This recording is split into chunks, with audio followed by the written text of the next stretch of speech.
Canada is in debt? Have you ever wondered why the government forces Canadians to pay so many taxes? Have you ever wondered why the bankers from the largest private banks are becoming wealthier and the rest of us are not?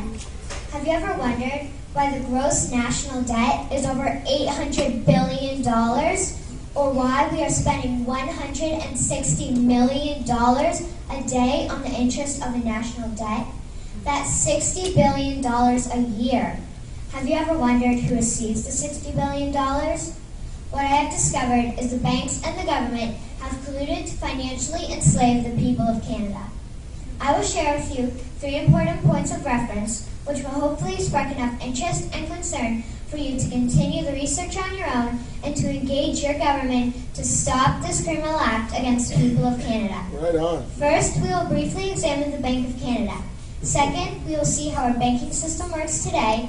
And lastly, I will offer a viable solution that we can petition our government to implement. A very little known figure in Canadian history is Gerald Graddin-Magere.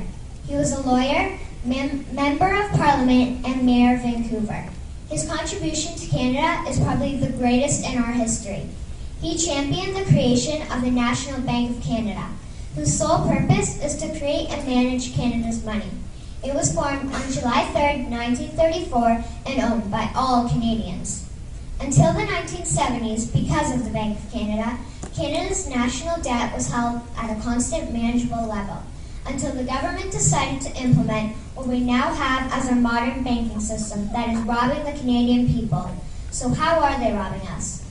Allow me to explain how our private banks and government work today. First, the Canadian government borrows money from the private banks. They then lend the debt-based money to Canada with compounded interest.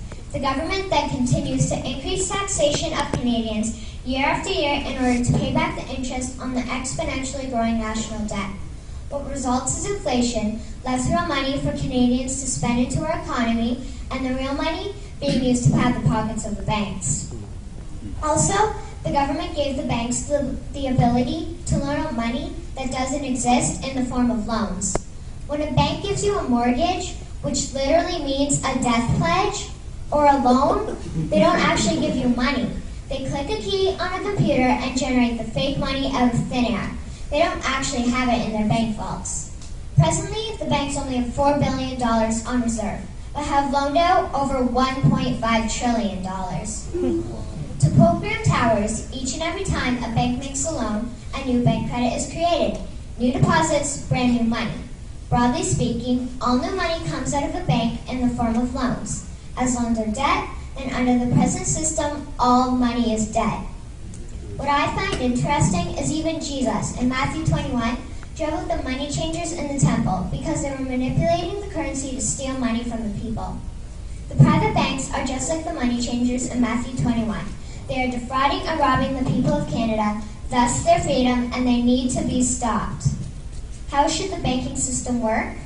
In an infamous interview, Mr. Magere asked Mr. Towers, "Can you tell me why a government with power to create money should give that power away to a private monopoly and then borrow that which Parliament can create itself back at interest to the point of national bankruptcy?"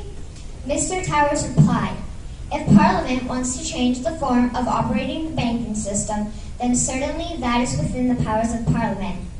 In other words, if the Canadian government needs money, they can borrow it directly from the Bank of Canada. The people would then pay fair taxes to repay the Bank of Canada. This tax money would in turn get injected back into our economic infrastructure, and the debt would be wiped out. Canadians would again prosper with real money as the foundation of our economic structure and not debt money." Regarding the debt money owed to the private banks, such as the Royal Bank, we would simply have the Bank of Canada print the money owing, hand it over to the private banks, and then clear the debt with the Bank of Canada. And yes, we have the power and lawful right to do so. In conclusion, it has become painfully obvious, even for me, a 12-year-old Canadian, that we are being defrauded and robbed by the banking system and a complicit government. What will we do to stop this crime? What will we do to ensure that the next generation will live free and clear of the debt-based economy that enslaves them to the banks? Margaret Mead said the following, and I hope that all of you remember this. "Never doubt that a small group of people can change the world. Indeed, it is the only thing that ever has. Thank you.